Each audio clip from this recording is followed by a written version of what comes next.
kick me sign off of America. And people respected us. She believes in strong government. She believes in fair politics, where politicians serve the people, strong education, a strong justice system that is fair for all, not just for some, and a strong military, not to start war, but to prevent war. I know Nikki Haley, both the political side, her beliefs, but more importantly, her as a person.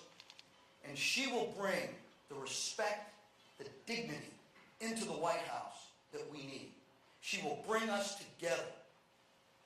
Doesn't matter what age group, doesn't matter what race, creed, religion, she will bring us together, and we will be a stronger nation moving forward. So, without any further ado, I present to you the next President of the United States, Nikki Haley.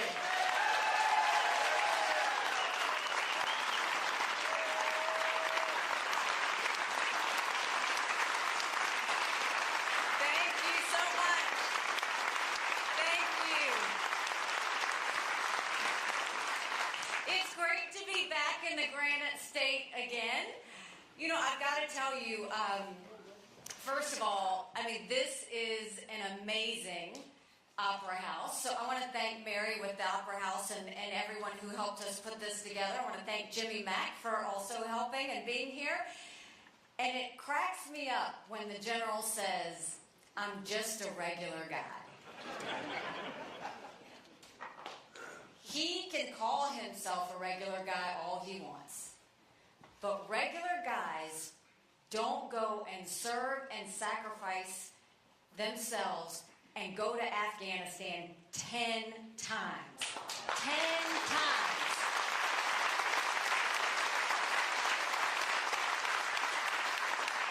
Not just a regular guy retires out of the military and says, "Oh, I'm going to be a law enforcement officer," and is now continuing to serve the Granite State. And so, General, you're a friend, you're a hero, you're a patriot, and I am blessed to know you. Thank you. We stand on your shoulders for sure.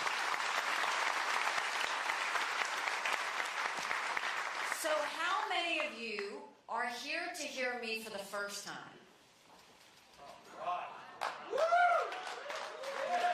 Where have y'all been? It's so good to see all of these new faces and new people out here. We're thrilled to have you. You know, I was born and raised in a small rural town in South Carolina. 2,500 people, 2 stoplights. You couldn't think about doing something wrong without somebody already telling your mom. My mom started a business out of the living room of our home. And 30 plus years later, it was a successful company. I started doing the books for the family business when I was 13. It wasn't until I got to college that I realized that was child labor. I'm not an Ivy Leaguer. I went to a public university. I went to Clemson. Go Tigers. Graduated with a degree in accounting. Accountants are problem solvers. Remember that. I went on and worked in the corporate world, and then I came back home to the family business.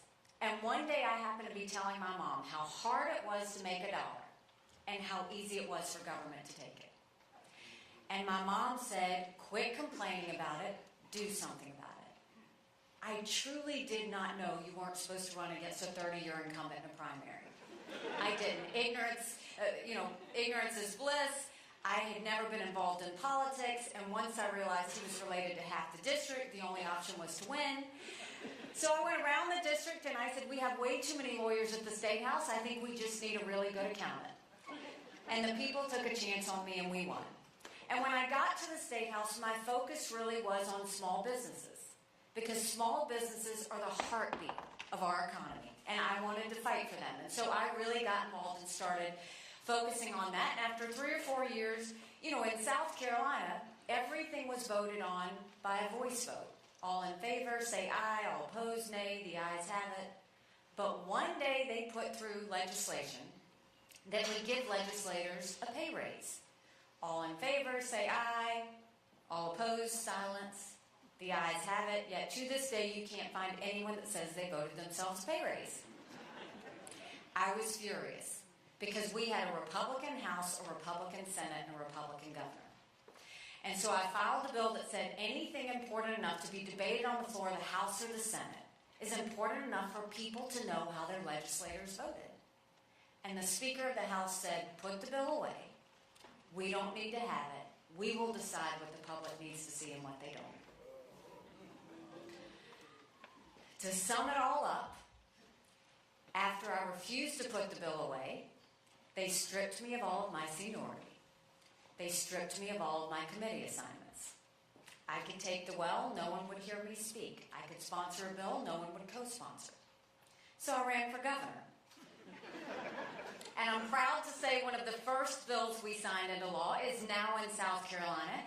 Anything debated on the floor of the House or the Senate requires a legislative vote on the record, and we took it a step further and we did it on every section of the budget as well.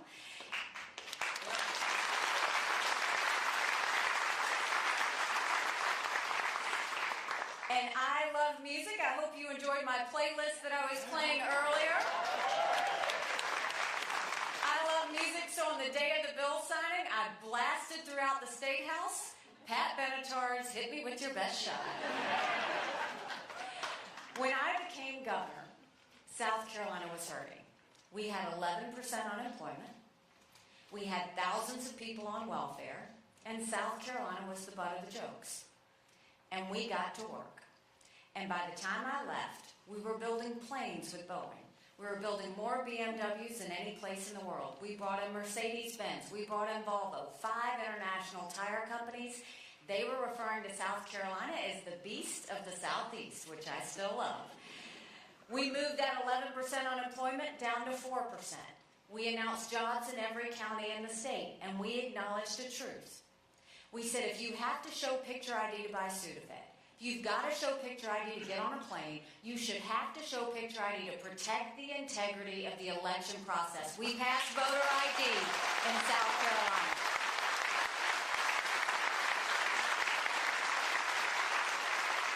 We passed one of the toughest illegal immigration laws in the country. We reduced taxes. We filled our coffers. We grew our economy, and we moved thousands of people from welfare to work, and by the time I left, we were named the friendliest state in the country. We were named the most patriotic state in the country, and we were named the #2 state in the country people were moving to.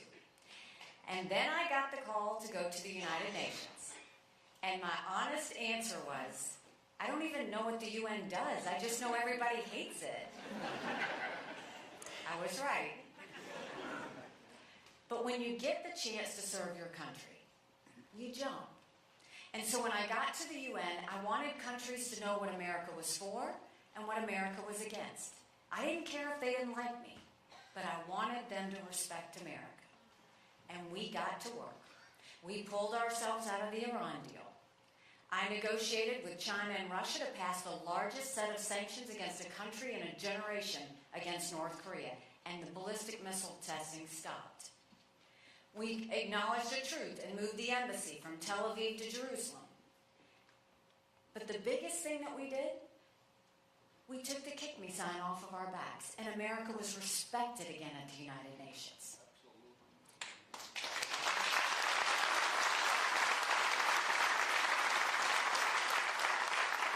Now I'm running for president, and I don't need to tell you how bad things are.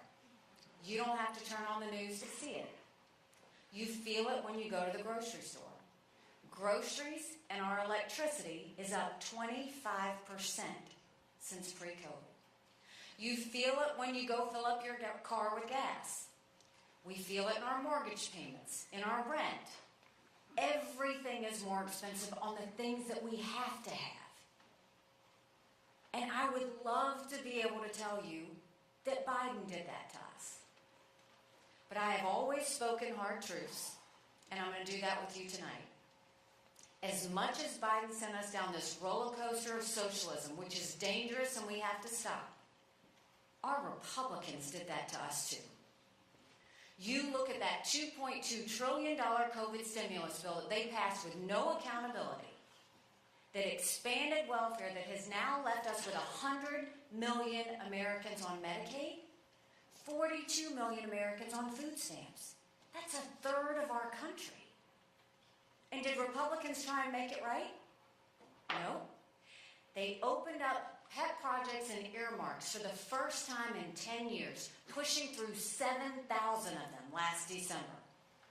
Want to know how they spent your money?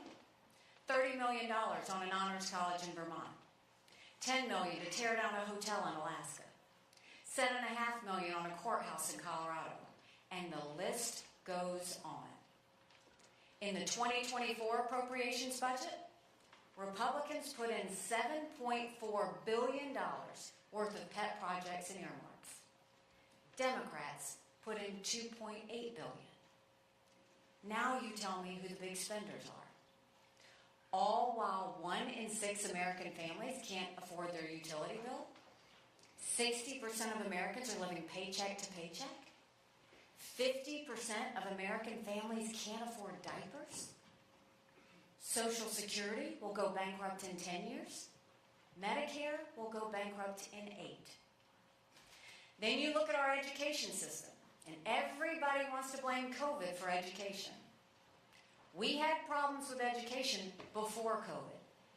Do you know right now in America, only 29% of 8th graders in our country are proficient in reading? 29%. Only 26% of American kids, 8th graders, are proficient in math. If we don't do something quick, we're going to be in a world of hurt 10 years from now. Then you go and you look at the border. I have truly run out of things to say about how irresponsible it is at the border. It is a total dereliction of duty. And why nothing has been done up until now is beyond careless. Because America is acting like it's September 10th. And we better remember what September 12th felt like. It only takes one. And I've been to the border. And I didn't pull a Kamala, go and come back. I went 400 miles down that border. You're not ready for what I saw. Mounds of clothes, mounds of shoes, paraphernalia, rape areas that the women and girls had to go through. When you get up in the morning, you get your coffee, and you watch the news. When these ranchers get up in the morning, they get their coffee and they go see if anyone died crossing the fence. They pick up whatever little kids are left behind and they turn them over to Border Patrol. I met with multiple sheriffs. They said before 7 a.m. they round up whatever illegal immigrants they can find. They turn them over to Border Patrol.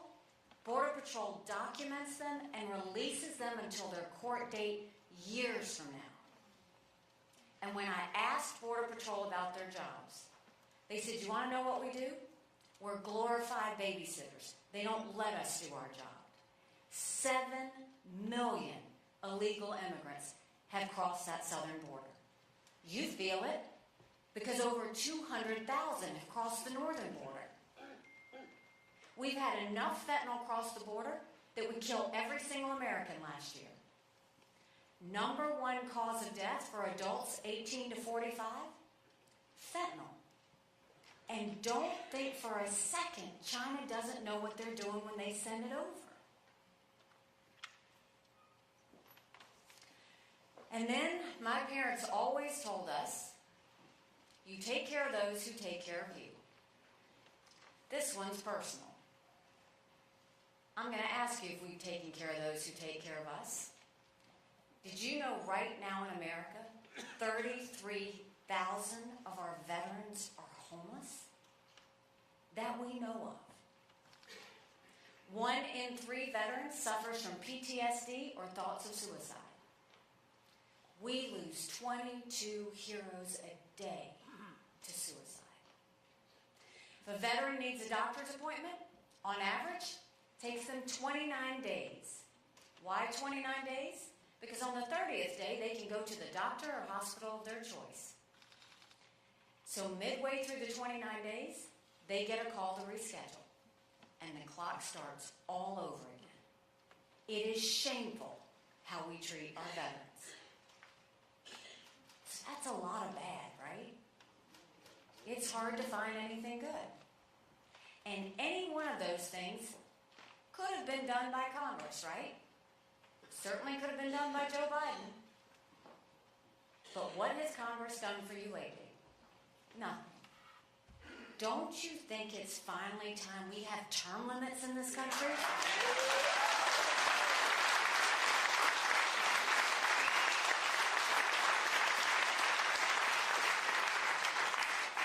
I think we need to have mental competency tests for anyone over the age of 75.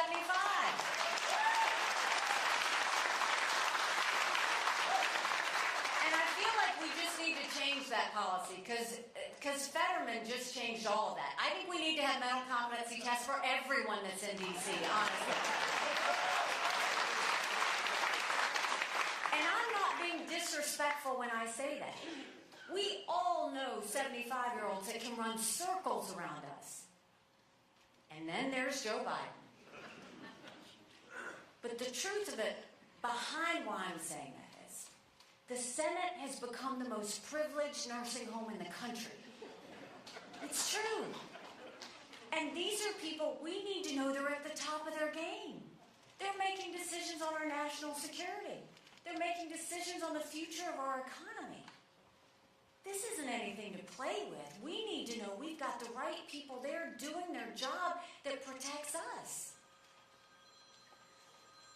But now I'm going to tell you what I told South Carolinians when I became governor. No more whining. No more complaining. Now we get to work. What do? When it comes to the economy, we start by clawing back the $500 billion worth of unspent COVID dollars that are still out there.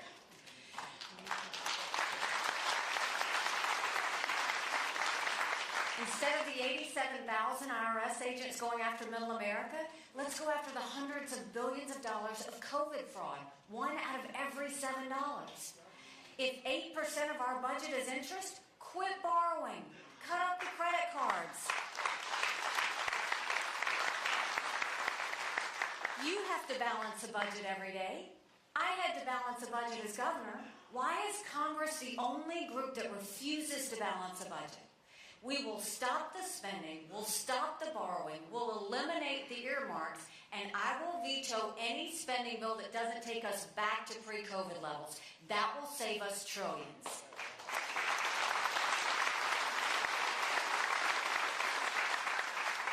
And then we need to focus on the middle class. We are watching in America, the rich are getting richer and the poor are getting poorer. We've got to focus on the middle class. That's why we are going to eliminate the federal gas and diesel tax in this country. The second thing we're going to do is we're going to cut taxes on middle America and simplify those brackets. We're going to make the small business tax cuts permanent. They made corporate tax cuts permanent, but they made small business tax cuts temporary. We need to make those permanent so that we can really start getting our economy going again. That's the focus that we need to have. And then there were two things at the United Nations that Russia, China, and Iran never wanted us to have. They never wanted us to have a strong military, and they never wanted us to be energy independent. We won't just be energy independent, we will be energy dominant.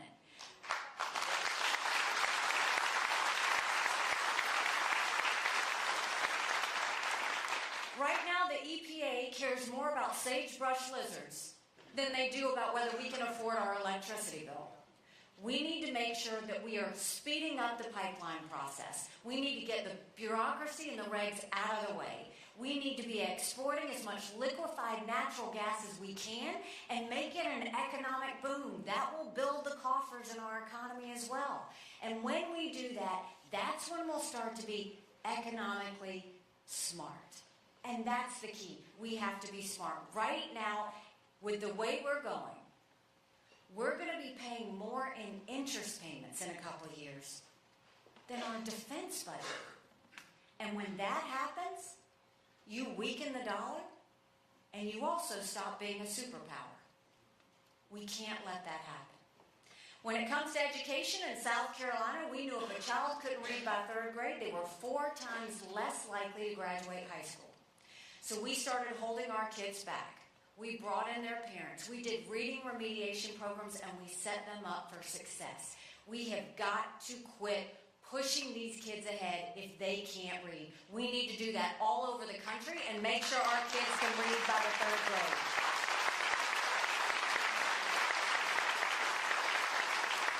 If we don't get these kids reading, we will be in a world of hurt. The second thing is no parent should ever wonder what's being said or taught to their child in the classroom. We need complete transparency in the classroom.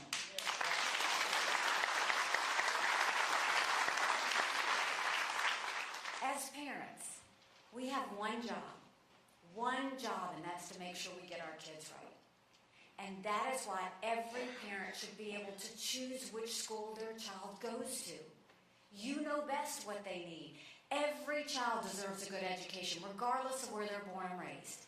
We have to stop educating kids based on a zip code. And then, let's build things in America again. Let's put vocational classes back into our high schools.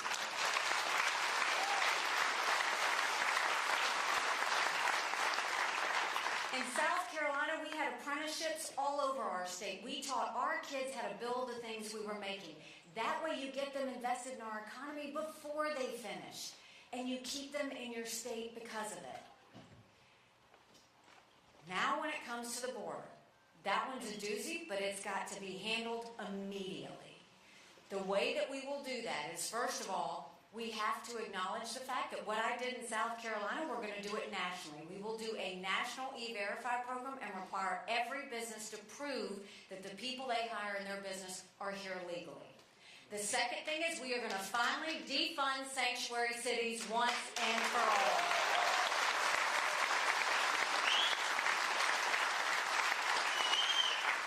It will solve a whole lot more problems than just being a safe haven for illegal immigrants. It will take care of stolen guns, drugs, you name it. We've got to get that and bring law and order back to our cities. And then let's make sure we'll put 25,000 Border Patrol and ICE agents on the ground and let them do their job.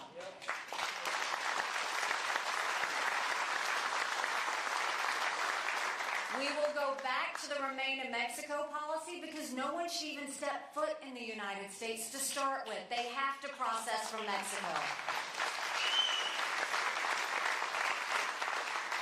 And instead of catch and release, we will go to catch and deport. That is what is going to close off our border once and for all.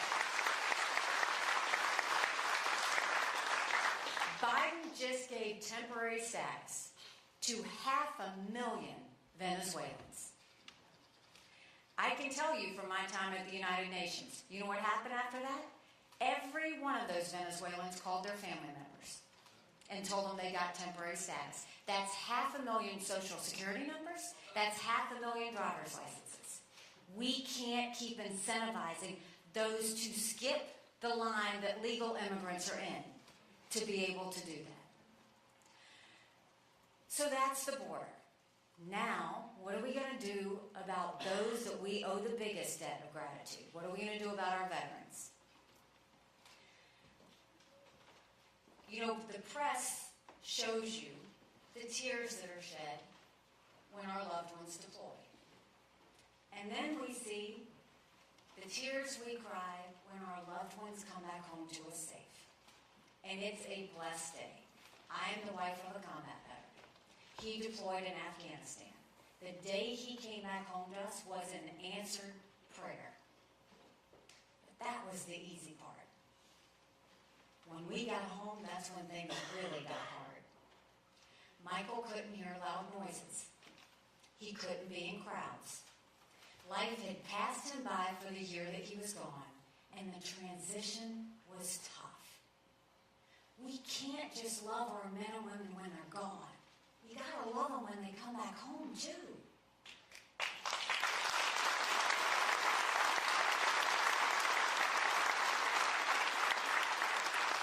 That means we have to do better in the transition. We've got to make sure that we have telehealth, have the mental health care they need right when they need it. Let's make sure they can go to the doctor or hospital of their choice. They've earned that right. And the one way I think we'll take care of veterans' health care is I think every member of Congress should have to get their health care from the VA, and you watch how fast it gets started.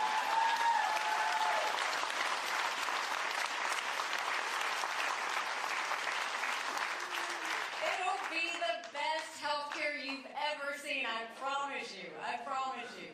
We will make sure we take good care of our veterans. So we have the answers on the domestic side. We know what we need to do to get back on track. Now let's talk about national security. Did you ever think we'd look at the sky and see a Chinese spy balloon going over our country? The world is literally on fire. You've got a war in Europe. You've got a war in the Middle East. You've got North Korea testing ballistic missiles. You've got China on the march. But make no mistake, none of that would have happened had we not had that debacle in Afghanistan. The idea that my husband and his military brothers and sisters who served there had to watch us leave Bagram Air Force Base in the middle of the night without telling our allies who stood shoulder to shoulder with us for decades because we asked them to be there.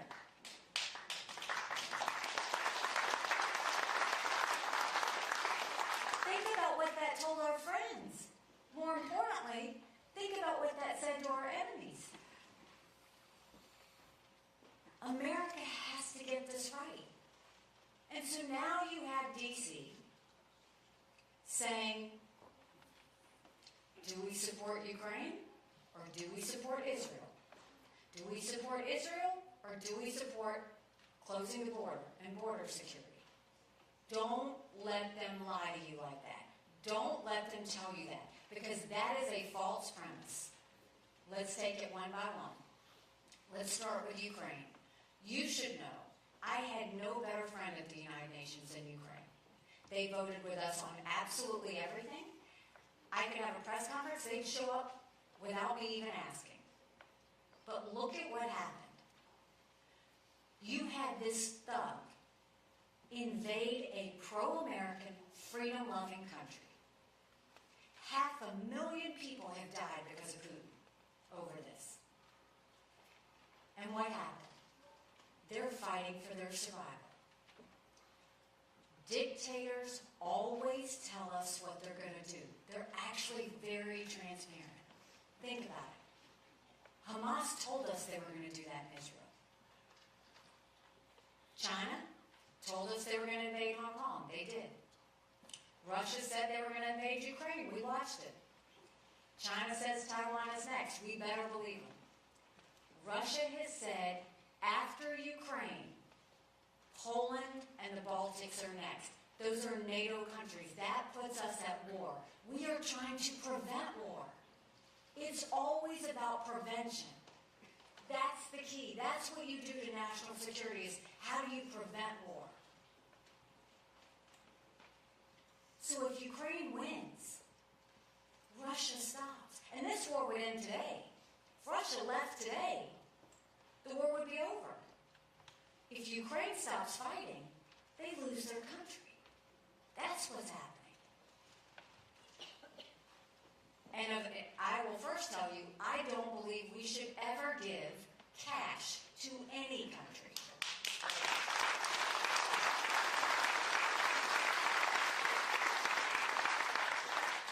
I don't think we need to put troops on the ground in Ukraine. They're too proud anyway. They don't want any military help on that. But we need to give them the equipment and the ammunition to win. If Biden had done this in the beginning, first of all, if he had done prevention in the beginning, we wouldn't have had a war.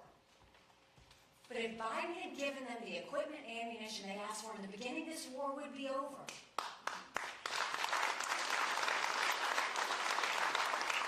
Ukraine has a stellar military force. They have now basically gotten rid of 50% of Russia's defense forces. They've eliminated 50% of their forces. The draft age, Russia's now in a draft. The draft age now has been raised to 65 in Russia. We know they've hit rock bottom because they're getting drones from Iran and missiles from North Korea. If we support Ukraine with equipment and ammunition, that is only 3% of our defense budget. 3%. 3.5% to be exact. The Europeans are giving more money than we are, and they should. It's their neighborhood. Now let's go to what happened on October 7th. I'm truly haunted by what happened on October 7th. And the reason that I am is because I gave a speech to the entire world at the United Nations 5 years ago. And in that speech, I said, we know there are maps.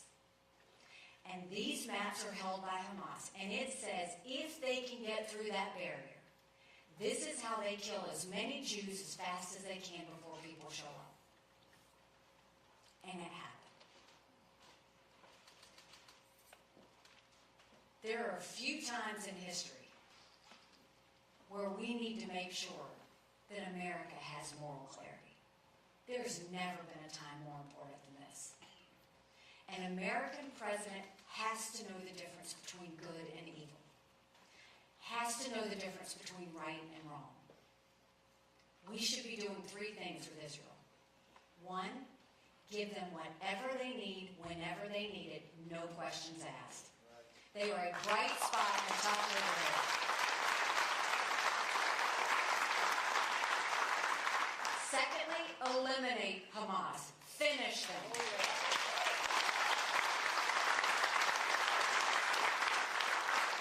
It's not enough to weaken them because they will do this again. And thirdly, do whatever it takes to get our hostages home.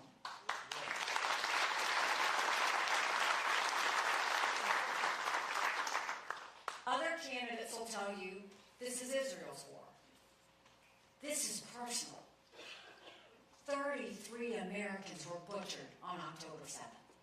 There are American hostages right now. This is personal to us. We have to get that right. So when it comes to Israel, remember, they're the tip of the spear when it comes to fighting terrorism. Because when they beheaded those people, beheaded those Israelis, burned those babies alive, and raped those girls at that concert, they took their naked bodies and dragged them through the streets of Gaza, and what did they say? Death to Israel, death to America. It's never been that Israel needs America. It's always been that America needs Israel. Because they're the tip of the spear when it comes to defeating terrorism. And they're a bright spot in a tough neighborhood. Now for us, bless you, for us to go and support Ukraine and Israel with the equipment and ammunition they're requesting, that's 5% of our defense budget. That's it. 5% of our defense budget. When they say, but what about those in the border? We should absolutely secure the border immediately. That's American national security. So if we were to do Israel, Ukraine, and securing the border, that's less than 20% of Biden's green subsidies that he passed. So don't tell me it's not about money. It's about priorities. And there is nothing more important than keeping Americans safe and American national security.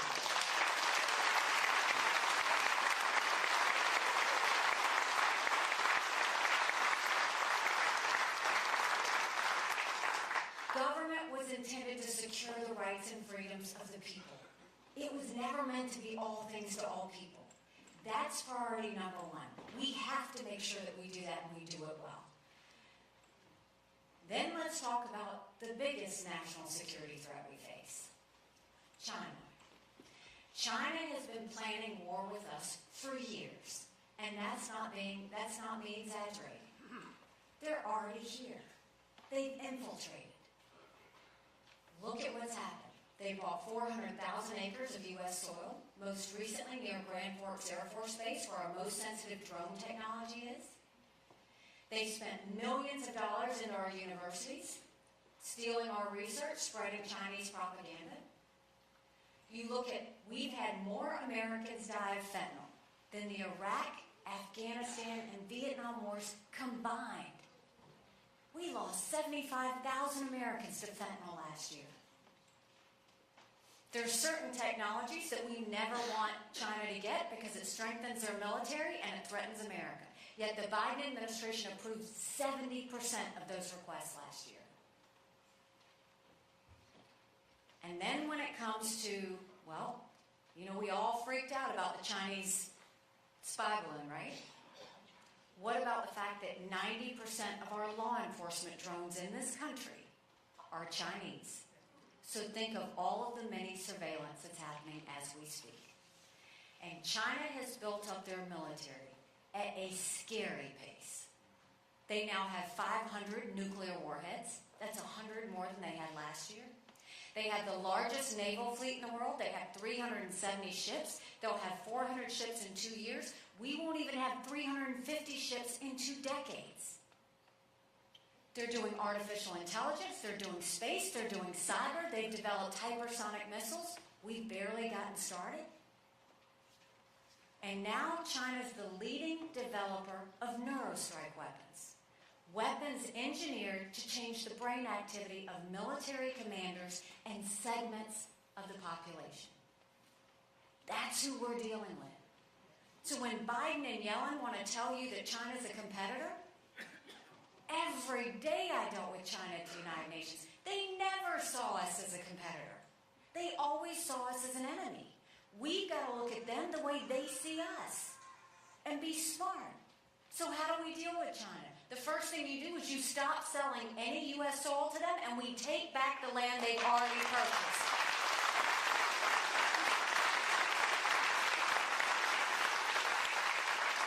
The second thing is we need to get all of this foreign intrusion out of our universities. It's not just Chinese money, by the way. There's Arab money in there. And you look at the pro-Hamas rallies. We go to universities and we say, you either take foreign money or you take American money. But the days of taking both are over. And we will get that infiltration out of our universities. We will blacklist all technology that strengthens China and hurts America. And we will go to China and say, we're going to end all normal trade relations with you until you stop murdering Americans with fentanyl. You watch how fast they fix that, because they need our economy. And when it comes to our military, remember, strong militaries don't start wars. Strong militaries prevent wars. But in order to be strong, that doesn't mean throwing a bunch of money at the Department of Defense. It means cleaning up the Department of Defense, getting rid of the bureaucracy, getting rid of the red tape, getting rid of all these programs that they have. We have to be focused on the future. The past wars were land, air, and sea. Future threats are going to also be artificial intelligence, space, and cyber. We've got to focus on modernizing our military, making sure that our men and women have what they need to deal with the threats in the future. And for God's sake, we have got to stop these gender pronoun classes that are happening in the military.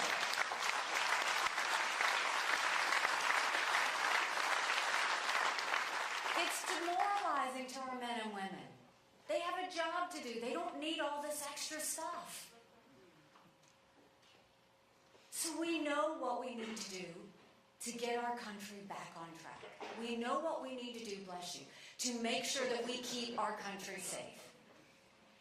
But the one thing we need to deal with first, we have to end this national self-loathing that has taken over our country. The idea that they say America's bad or rotten or racist.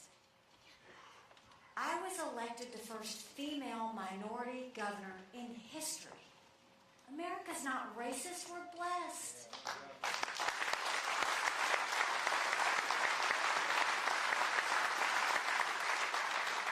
Our kids need to know to love America.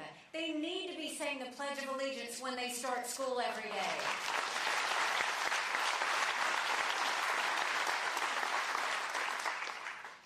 You know, 5 months ago, I dropped my husband Michael off at 4 a.m. for another year-long deployment. And I watched him and 230 soldiers pick up their 2 duffel bags of belongings to go to a country they'd never been, all in the name of protecting America. They're willing to sacrifice their lives lives and their families because they still believe in this amazing experiment that is America. So if they're willing to sacrifice for us there, shouldn't we be willing to fight for America here? Because we have a country to save.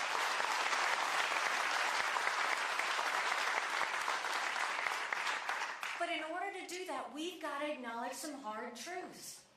Republicans have lost the last 7 out of 8 popular votes for president. That is nothing to be proud of. We should want to win the majority of Americans. But the only way we're going to do that is if we leave the negativity and the baggage behind and we go towards a new generational leader.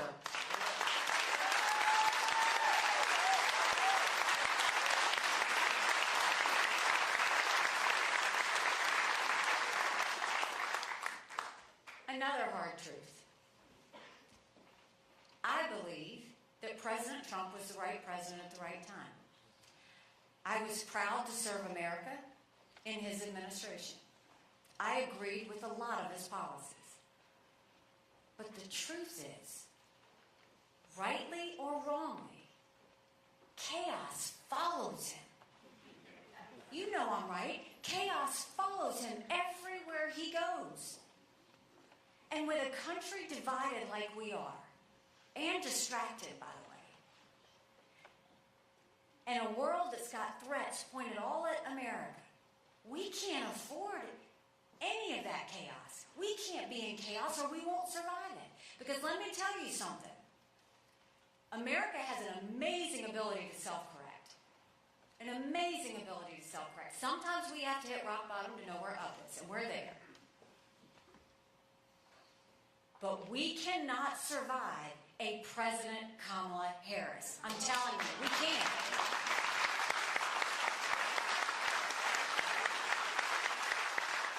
A vote for Joe Biden is a vote for Kamala Harris. No matter how you look at it, that is what we're looking at. And so if you look at the national polls, and you look at electability, you see that Trump is pretty much even with Biden. On a good day, he might be 2 points up. In every poll, we beat Biden by 10 to 13 points.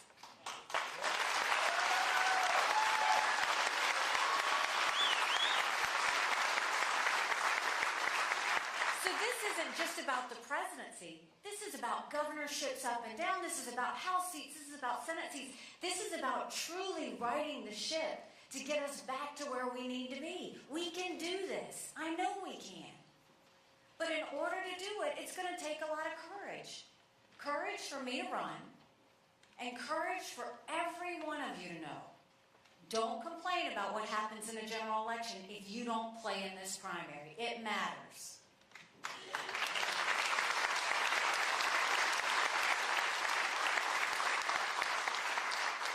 When I announced, they asked me why I was running. And I said, you know, my parents came here 50 years ago to an America that was strong and proud and full of opportunities. I want them to know that country again. I'm doing this for my husband Michael and his military brothers and sisters because they need to know their sacrifice matters, that we do love our country. I'm doing this for my daughter who just got married, and I saw how hard it was for her and her husband to buy a home. And I'm doing this for my son who's a senior in college, and I am tired of watching him write papers of things he doesn't believe in just to get an A. That's not us. That's not America.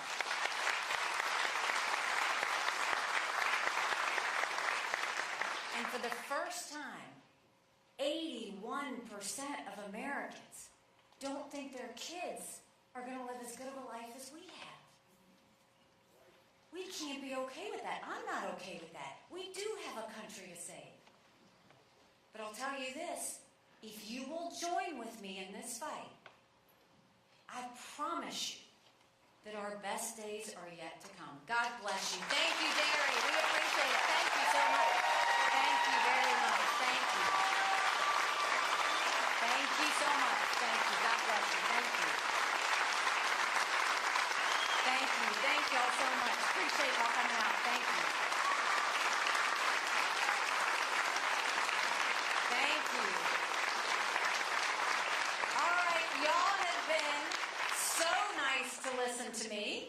Now we're going to turn the microphones on you. I've got, how many people, Andrew?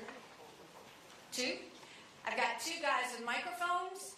So there is nothing I won't answer. You may not like my answer, but there is nothing I won't answer. So just raise your hand up high, and one of the guys will come find you.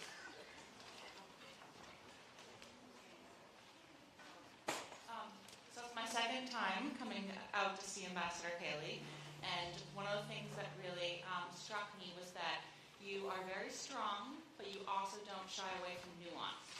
I have kind of a nuanced question for you. Sure. You supported leading the Paris Agreement under President Trump's tenure, but a lot has changed since then.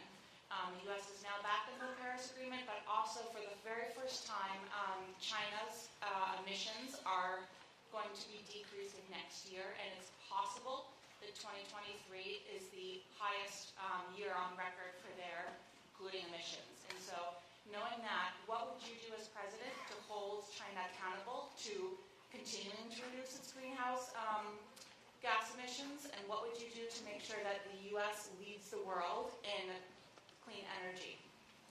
Great question. So, without knowing where any of you stand, party-wise or otherwise, I know that every person in this room wants us to have clean air. Every person in this room wants us to have clean water. Every person in this room wants to know that we are leaving our children a world that's going to be there for them. I believe that climate change is real. I always have. I believe climate change is real. Having said that, the reason that I fought to pull us out of the Paris Climate Agreement is because when that came together and all those countries came in the name of protecting our environment, Obama put us under the strictest of regulations that hurt our businesses, that hurt our families, and that was not realistic. And you know what China's plan was? They would deal with it in 10 years. I've dealt with China. 10 years never comes. Now they can tell you everything they want on the emissions. If that were true, then why are they constantly still building coal plants? Because they're doing that right now as we speak. If we truly care about the environment, the way you deal with that is you require China and India to step up and start reducing their emissions and prove it. Prove it. Because China will say a lot, but every time they speak, they lie. And they've never fallen through on anything. And you look at what America does. Our American businesses don't need to be mandated to be green. When I was governor, companies came into our state, they automatically wanted to be as green as possible because they're good stewards of the environment. You look now, Boeing just flew a plane where the emissions are way down. They're doing it off of cooking oil. I don't even know how you do that, but they're doing it. But the point is, these companies are constantly looking for ways to do it. So the way that we will hold China and India accountable is you don't go and get into a pact at the UN, which is a farce every time. Instead, you go and you get with these other countries and you tell them, you have to prove to us not what you're going to do, but you have to actually prove it in actions. We have to see it before we believe it. And there has to be a price that they pay for doing this. That's the way you deal with it. You don't go and put weight on America. You put weight on these guys that refuse to do anything about it. That's how we'll deal with it.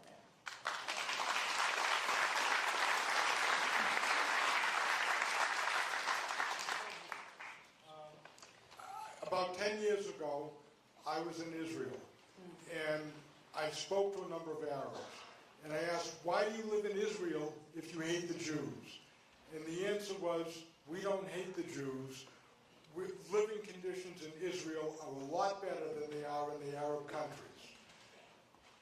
But the question is, with Hamas teaching people to hate Jews and teaching their 5-year-olds how to use guns and hate Jews, is a two-state solution possible? Interesting, because I've noticed that, on the news, that's what everybody wants to talk about is a two-state solution. Every day that I was at the United Nations, Israel was a focus. every day. And I've seen this game before, even with what happened on October 7th. They all support Israel when she's hit. And they all beat her up when she hits back. They think she's just supposed to keep taking it. And the reality is, they are always, and I'm upset because Biden is constantly pushing things on Israel. Why are you putting conditions on our friends? You're supposed to be putting conditions on the terrorists. But yet you're working and giving pressure to our friends. I can tell you right now, I'm incredibly worried about the ceasefire. Because every time we've had a ceasefire with Hamas, people die. They break the ceasefire, they kill Israeli soldiers, they take more hostages. I don't trust Hamas. They've never given us a reason to trust Hamas. When you look now and they talk about a two-state solution, every day that I was at the United Nations, it was never Israel opposing a two-state solution. It was always the Palestinians and Iran opposing a two-state solution. They never wanted that because they want to eliminate Israel altogether. So a two-state solution is not a true conversation because if you've ever talked to them, they don't want it. The Palestinians don't want a two-state solution. So what my thought is, and what I fought for, first of all, you're right about what they teach the 5-year-olds. There's a organization called UNRWA, and it's a Palestinian aid organization to help the Palestinians. I went there to really see what it does, in good faith, to see what good does this do. And what I found when I went into those areas, it was graffiti everywhere that said, "Kill the Jews," and images of that. The second thing is, of this organization, they had textbooks. And the textbooks, this is to simplify it, but basically said, if you had 5 Israeli soldiers and you kill 4 Israeli soldiers, how many Israeli soldiers are left? So I pushed, and we stopped giving any U.S. tax dollars to that Palestinian organization.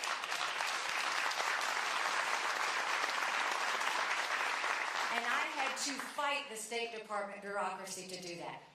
What I think Israel should do, and what I think America should do, we should support whatever Israel thinks will keep them safe.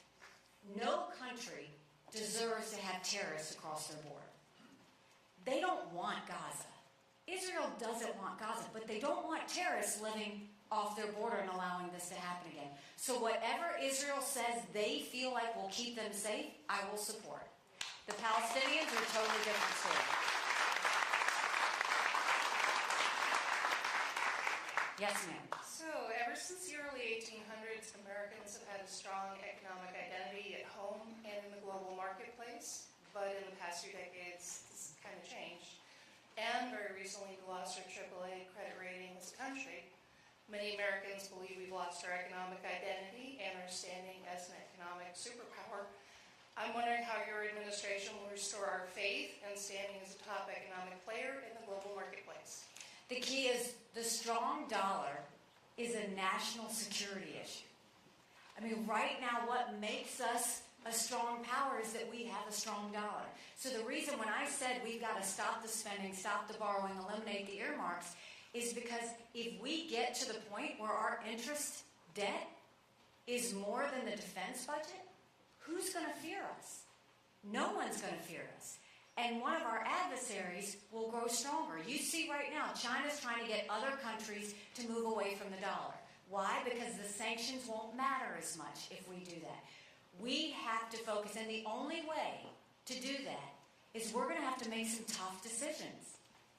But it can be done. You look at D.C., one of the main things I will do, and it's not what I say, it's what I've done. I did this as governor. One of the main things I will do is when I became governor, I replaced the head of every agency. Whether it was being run well or not, I replaced the head to make sure that we freshened it up. The second thing that I will do is governors typically only meet with the president once a year. I will meet with our governors every quarter, Republican and Democrat, with the goal of taking as many federal programs as we can and sending them down to the states. That will reduce the size of the federal government. And it will empower people in the state. So think welfare, think healthcare, think education. If we turn around and gave that to the states, you're cutting out all that bureaucracy of the federal government. And you're putting that money in our coffers where we can have it, or sending it to the states where it means something. That's our tax dollars. Do you know right now, 75% of federal employees are still working from home? In DC, do you know 70% of office space at our agencies is sitting empty? That's our taxpayer dollars. Why are we paying for that? These are things, there's so much you can do. The rest of the things I did with our agencies is once I replaced the head, I sent people into every agency to clean it up. Pull down old regs, pull down bureaucracy, get them mission focused again, get rid of problem children. And then I started giving them 90-day benchmarks they had to hit, which zoned in on their mission. And in those 90-day benchmarks, they had to prove to the taxpayers a return on investment. And then we saw that they were spending because they were worried they wouldn't get the same amount of money the next year in the budget. So what we did was we put all that spending online for every taxpayer to see. And then I incentivized those agencies to give money back to the taxpayers. And magic happened, because then they started to compete to see who could be the most efficient and effective agency. We have to do that in DC.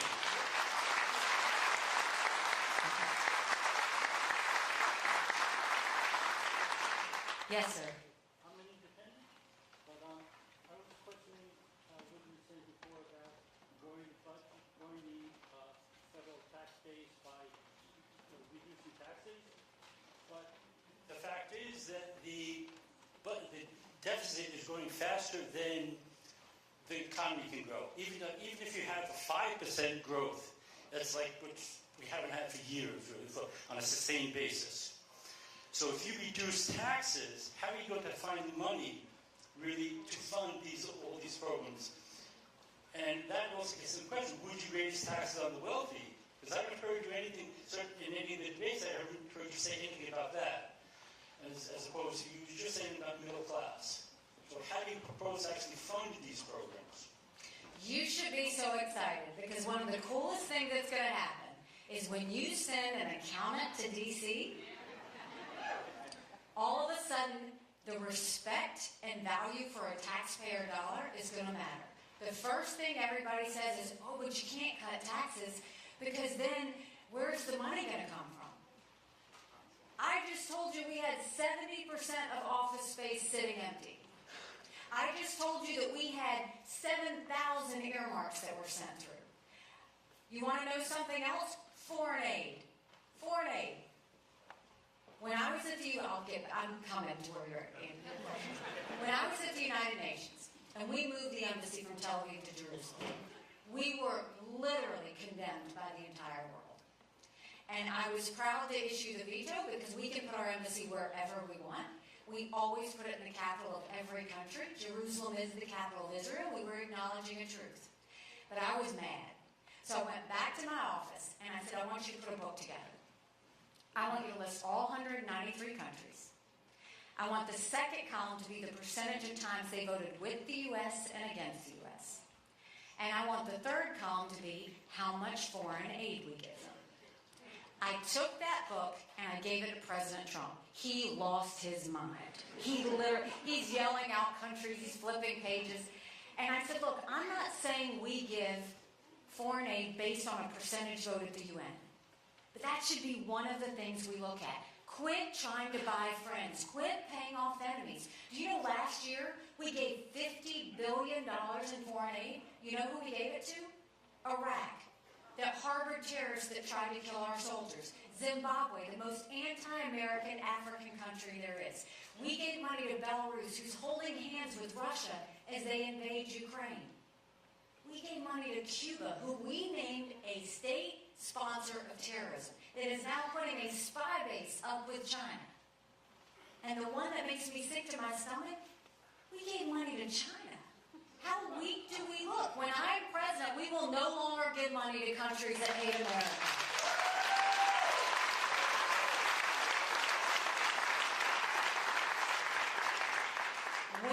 deal with your agencies first, and you pull down a lot of that red tape and bureaucracy, when you send programs down to the states and you literally reduce the size of the federal government, when you stop with all of these other things that I've given you numbers of examples, and then you build your economy, that's what it takes to get things going.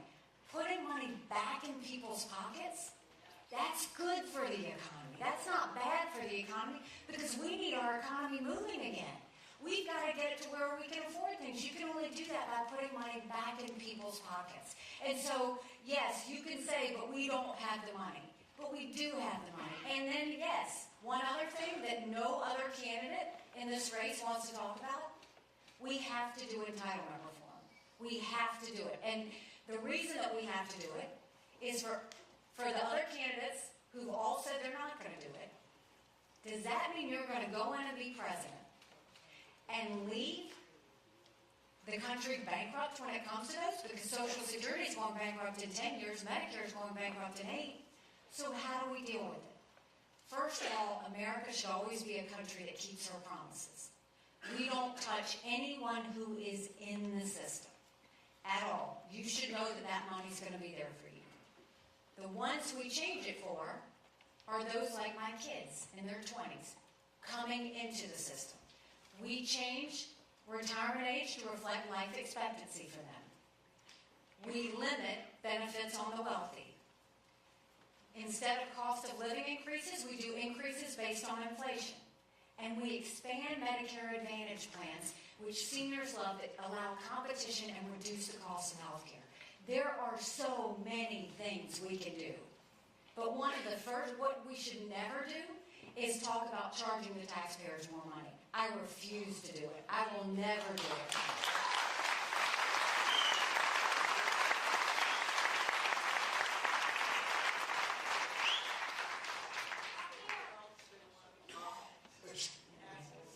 Could you elaborate on your plan for health care for all of us, for all Americans? You spoke about veterans and all, and we certainly need the best of care. We all need the best of care. Please speak on your health care. Absolutely. Do you know, how is it that we are the best country in the world and we have the most expensive health care in the world? In order to fix health care, you have to do, I always say you have to break it, but that sounds harsh. I know that sounds harsh, but it's true. We have to open up health care. And the way you do that is you have to make it all transparent. From the insurance companies to the hospitals, to the doctor's offices, to the pharmaceuticals, to the PBMs, everything in between. They all have to show us their warts. They don't get to hide anything anymore. Once we see that, the focus should be, how do we get the patient out of the backseat of the car? Michael and I take care of my parents. They live with us. They're 87 and 89. When my mom was in the hospital, a nurse came in to give her Tylenol. And my mom said, I don't need it, I'm fine. And she said, honey, you might as well take it. You're going to pay for it anyway. When we got the bill from the hospital, no one talked to us about that bill. It was negotiated between the insurance company and the hospital, and we're supposed to trust that? There's no way. If we just dealt with insurance companies alone, do you know we cut healthcare in half? In half. But we've got to get them to all own up. So the first thing is, we're going to make it all transparent. We're going to see all of their warts, and I'm going to make sure you see them too. And then we're going to take it on. The second thing is, doctors don't give you those 10 tests because they want to. They give it to you for the 90% chance they'll get sued if they don't. We have to have tort reform in this country so that that's no longer an issue.